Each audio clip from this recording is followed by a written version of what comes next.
오늘 우리에게 주시는 하나님의 말씀은 열왕기상 20장 35절에서 43절 말씀입니다. 선지자의 무리 중 한 사람이 여호와의 말씀을 그의 친구에게 이르되 너는 나를 치라 하였더니 그 사람이 치기를 싫어하는지라. 그가 그 사람에게 이르되 내가 여호와의 말씀을 듣지 아니하였으니 내가 나를 떠나갈 때에 사자가 너를 죽이리라. 그 사람이 그의 곁을 떠나가더니 사자가 그를 만나 죽였더라. 그가 또 다른 사람을 만나 이르되 너는 나를 치라 하매 그 사람이 그를 치되 상하도록 친지라.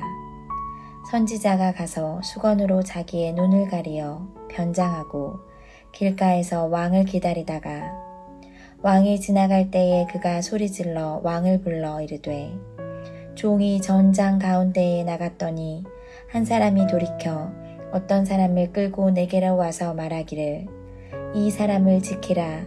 만일 그를 잃어버리면 내 생명으로 그의 생명을 대신하거나 그렇지 아니하면 내가 은 1달란트를 내어야 하리라 하였거늘 종이 이리저리 이를 볼 동안에 그가 없어졌나이다. 이스라엘 왕이 그에게 이르되 내가 스스로 결정하였으니 그대로 당하여야 하리라. 그가 급히 자기의 눈을 가린 수건을 벗으니 이스라엘 왕이 그는 선지자 중에 한 사람인 줄을 알아본지라. 그가 왕께 아뢰되 여호와의 말씀이 내가 멸하기로 작정한 사람을 네 손으로 놓았은즉 내 목숨은 그의 목숨을 대신하고 내 백성은 그의 백성을 대신하리라 하셨나이다. 이스라엘 왕이 근심하고 답답하여 그의 왕궁으로 돌아가려고 사마리아에 이르니라.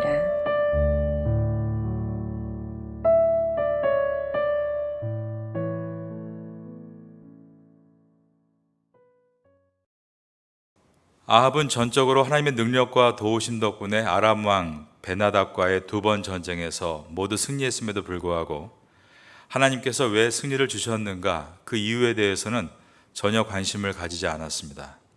하나님은 전쟁 중에 하나님의 선지자를 아합에게 보내셔서 이번 전쟁에서 이제 아합이 승리하게 될 텐데 그 이유는 아람의 왕 베나답과 아람 사람들이 하나님을 들에서는 맥을 못 추면서 산에서만 강한 산의 신이라고 멸시하고 하나님을 경외하지 않으므로 그들을 심판하셔서 모든 나라 백성들에게 하나님이 어떤 분이신가를 알게 하시기 위해서 하나님이 이번에 승리를 주실 것이다 라고 했습니다. 위에 있었던 열왕기상 20장 28절을 봅니다.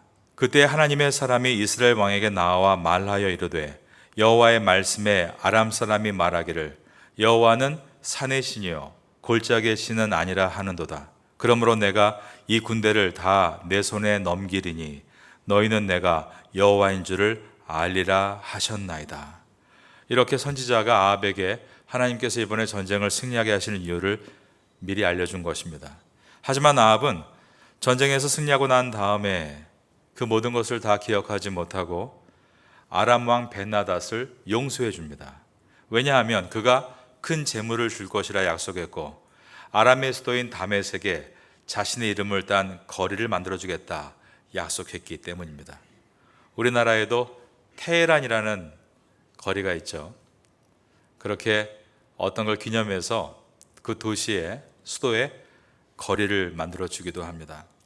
이처럼 부와 명예를 약속하자 아합은 하나님의 명령을 생각하지 않고 자기 마음대로 이 베나닷을 풀어준 것입니다. 이것은 이스라엘의 초대 왕이었던 사울이 자주 하던 짓으로서 사울은 사무엘 선지자가 왜 아말렉 족속을 다 멸하지 않았습니까? 라고 물어보면 하나님께 좋은 가축을 제가 선별해 드리기 위해서 그랬습니다. 사무엘이 책망할 때마다 사울은 갖은 변명들을 늘어놓았습니다. 그러다가 그는 결국 적들의 손에 죽고 만 것입니다. 오늘 본문을 보시면 이 아합이 정치적 욕심과 경제적 욕심 때문에 아람의 왕 베나닷을 살려주고 많은 재물과 명예를 받기로 약속했을 때 하나님께서는 다시 한번 선지자를 이 아합에게 보내십니다. 그런데 이 내용이 있기 전에 성경은 어떤 한 내용을 삽입시켜서 우리에게 뭔가를 생각할 수 있는 메시지를 주고 있는데, 그것은 바로 두 선지자의 이야기입니다. 선지자 그룹 가운데 한 사람이 또 다른 선지자 친구에게 나를 치라라고 한 것입니다. 친구가 치란다고 어떻게 친구를 칠 수 있겠습니까? 그래서 치지 않겠다라고 하자 당신은 하나님의 명령을 거부한 것이다 라고 했고, 그러자 치지 않은 것 때문에 정말 그 선지자가 죽고 말았습니다. 이 구절은 무엇을 말하고 있는 것인가? 열왕기상 20장을 우리가 히브리어로 보면 여기에 굉장히 눈에 띄는 단어가 있는데 바로 나카라는 단어, 치다라는 단어입니다. 오늘 본문 35절에서 43절에 이 동사가 무려 7번이나 반복되고 있기 때문입니다. 앞에서는 20절에 각각 적군을 쳐 죽임에 아람 사람이 도망하는지라, 20장 20절입니다. 여기에서 쳐 죽이다, 이것이 나카라는 단어가 쓰였고, 21절에서 이스라엘 왕이 나가서 말과 병거를 치고 또 아람 사람을 쳐서 크게 이겼더라 해서 이 치다라는 단어도 나카라는 단어였습니다. 그리고 29절에서 이스라엘 자손이 하루에 아람 보병 10만 명을 죽였다라고 되어 있지만 여기도 성경 원어는 나카라는 단어를 써서 쳐서 죽였다라는 뜻입니다. 선지자 한 사람이 다른 선지자 친구에게 나를 나카, 흠씬 두들겨 쳐달라는 요구에 그가 때리지 않자 죽음에 이르고 있는 것은 왕에게 민족이 회복될 수 있도록 메시지를 전하려는 이 선지자들의 희생입니다. 이 선지자는 또 다른 선지자에게 자신을 나카, 치라고 또 얘기합니다. 그러자 이번에는 흠씬 두들겨 친 것입니다. 37절에 그가 또 다른 사람을 만나 이르되 너는 나를 치라 하매 그 사람이 그를 치되 상하도록 친지라. 상처가 난 이 선지자는 수건으로 얼굴을 가려서 변장하고 길가에서 왕을 기다립니다. 그가 얼굴을 가린 이유는 얼굴을 보면 왕이 금세 알아볼 만큼 그는 선지자 가운데 잘 알려진 사람이었기 때문입니다. 그는 얼굴을 가리고 다친 상의 용사 행세를 합니다. 그는 왕에게 자신이 군인으로서 잡아온 포로를 잘 지켜야 되는데 그 포로를 잃어버렸다라고 했습니다. 전쟁 포로는 노예로 활용할 수 있는 큰 재산이었기 때문에 군인이 포로를 놓치는 것은 용납할 수 없는 행위였습니다. 그래서 그 잃어버린 값으로 자신이 죽거나 혹은 은 한 달란트를 내야 되는데 이 은 한 달란트는 천문학적인 숫자였습니다. 왕이시여, 제가 이러한 문제로 인해서 제가 죽거나 은 한 달란트를 내야 하는데 어떻게 하면 좋겠습니까? 라는 질문이었습니다. 군인이 자기의 문제를 왕께 상의하자 이 아합 왕은 이렇게 말합니다. 내가 잃어버린 것이니 내가 책임을 져야, 그러면서 아주 단호하게 왕답게 정의를 내린 것입니다. 40절입니다. 종이 이리저리 이를 볼 동안에 그가 없어졌나이다. 이스라엘 왕이 그에게 이르되 내가 스스로 결정하였으니 그대로 당하여야 하리라. 이 선지자는 아합의 잘못을 깨닫게 하기 위해서 하나님께서 보내신 사람이었습니다. 이 선지자가 자신이 군인으로서 포로를 놓쳤다는 것은 아합 왕이 포로였던 자를 놓친 아람 왕 베나닷을 떠올리게 하기 위해서였습니다. 아합은 자신이 포로로 잡은 아람 왕 베나닷을 놓아주었으면서도 병사가 포로로 한 명을 놓친 것에 대해서는 내가 죽던가 천문학적인 숫자인 은 한 달란트를 내야 한다라고 말하며 정의의 칼을 빼든 것입니다.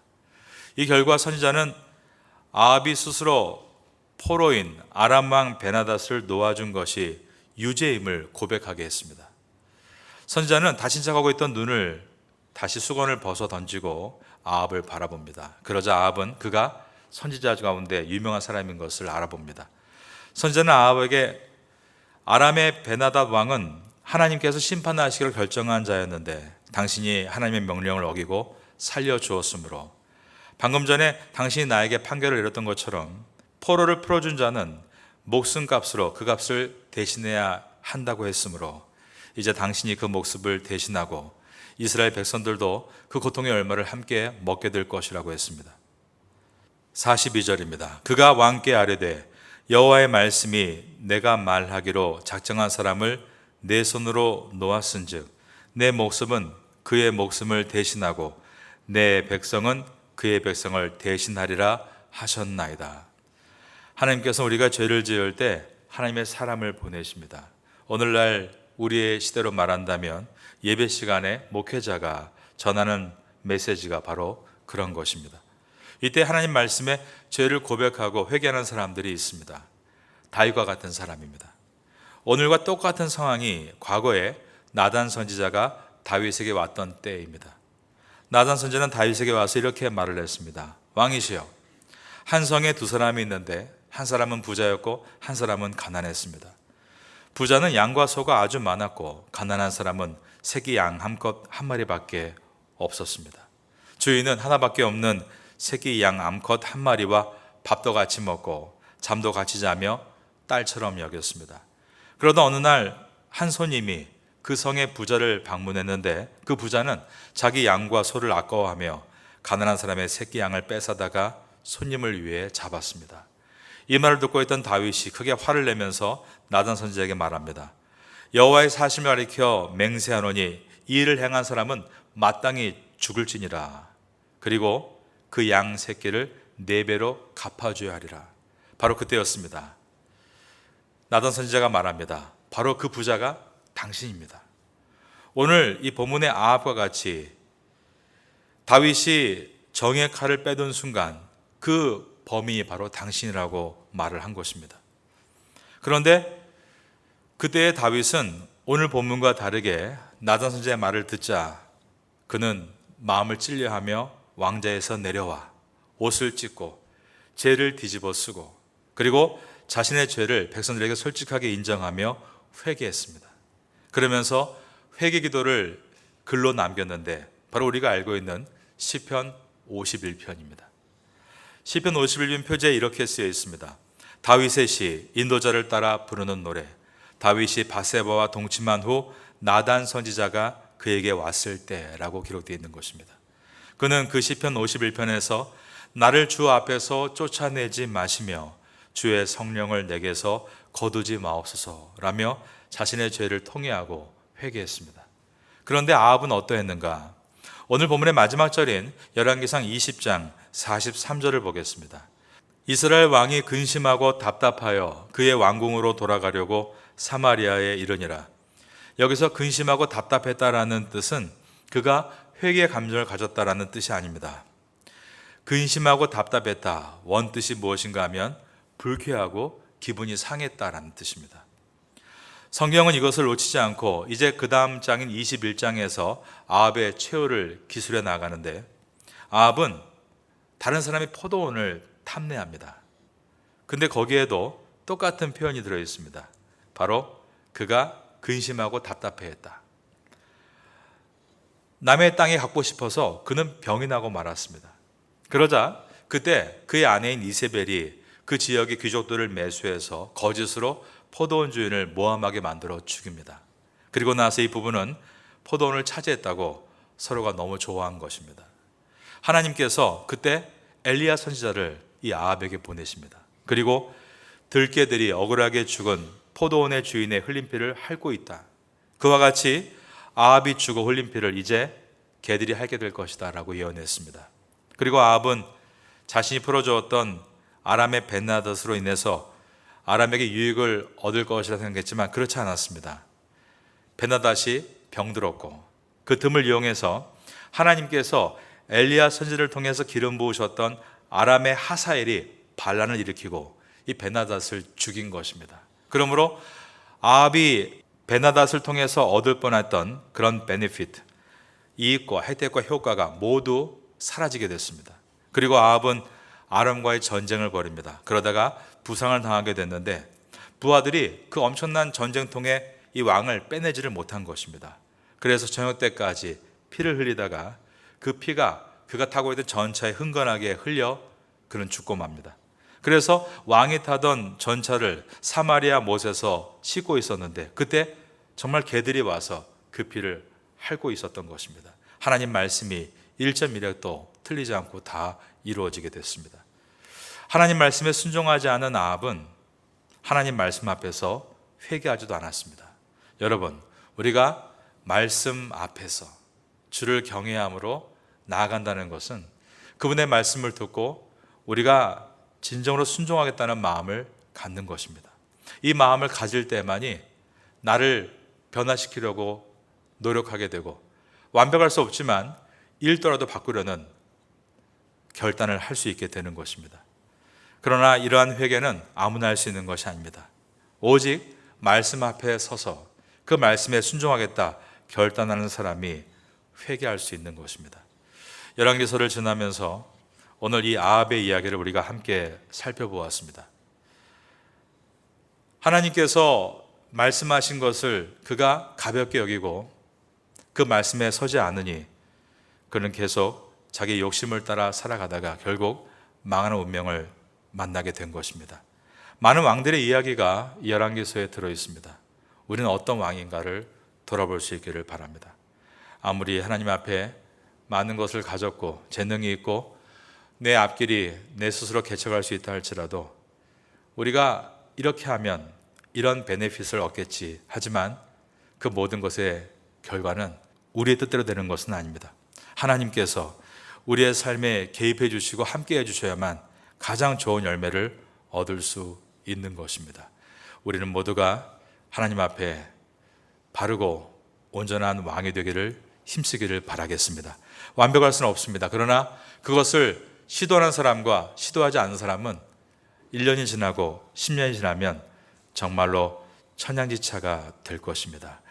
왕들의 이야기를 통해 이 은혜를 붙드는 성도가 될 수 있기를 예수님의 이름으로 축원합니다.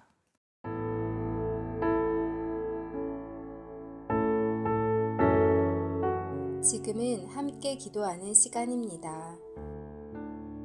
5월의 공동 기도 제목은 첫째, 주일에 온 가족이 함께 예배드리는 믿음의 가정 되게 하소서. 둘째, 출퇴근 때마다 부부간에 부모 자녀 간의 축복의 언어가 오가게 하소서. 셋째, 소외되고 어려운 이웃들에게 주님의 따스한 위로가 임하게 하소서. 넷째, 5월 19일 레위인의 날 26일 제9차 장애인 가족 초청 행사를 잘 준비하게 하소서.